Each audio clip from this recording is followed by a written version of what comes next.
যখন তুমি নিজের রক্তের মানুষের দ্বারা কষ্ট পাবে, তখন তুমি একবার নবী ইউসুফ আলাইহিস সালামের কথা মনে করো। তিনি কিভাবে নিজের ভাইয়ের দ্বারা প্রতারিত হয়েছিল।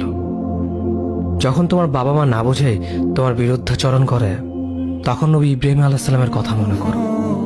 তার বাবা তাকে আগুনে নিক্ষেপ করায় ভূমিকা রেখেছিল।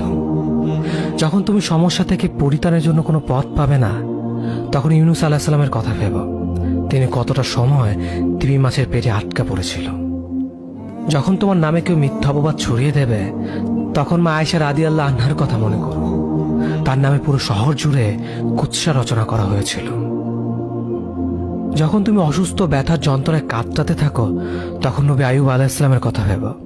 তিনি ভয়ঙ্কর এক ভাইরাসজনিত রোগে আক্রান্ত হয়ে তোমার থেকে বেশি কষ্ট পেয়েছিল। যখন তুমি দিনের কোনো বিধান নীতিতে যুক্তি খুঁজে পাও না, তখন নবী নূহ আলাইহিস সালামের কথা ভেবো। তিনি কোনো প্রশ্ন ছাড়াই মরুভূমিতে নৌকা তৈরি করেছিল।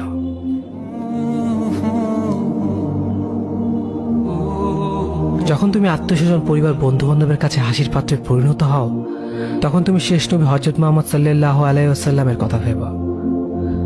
রাসূল সাল্লাল্লাহু আলাইহি ওয়াসাল্লাম বলেছিলেন, সবচেয়ে বড় পরীক্ষা দিয়ে সব থেকে বড় পুরস্কার আসে। যখন আল্লাহ কাউকে ভালোবাসেন, তখন তাকে পরীক্ষা করেন, এবং যে এই পরীক্ষাগুলো মেনে নেয়, সে আল্লাহর সন্তুষ্টি অর্জন করে। আর যে অভিযোগ করে, সে তার ক্রোধের পাত্র হয়। হে আল্লাহ, তোমার কথা মনে করা, তোমার প্রতি কৃতজ্ঞ হওয়ার এবং তোমার ইবাদত করার তৌফিক আমাদের দান করো। আমিন। যেভাবে তুমি সন্তুষ্ট হও, সেভাবেই আমাদের পরিচালিত করো।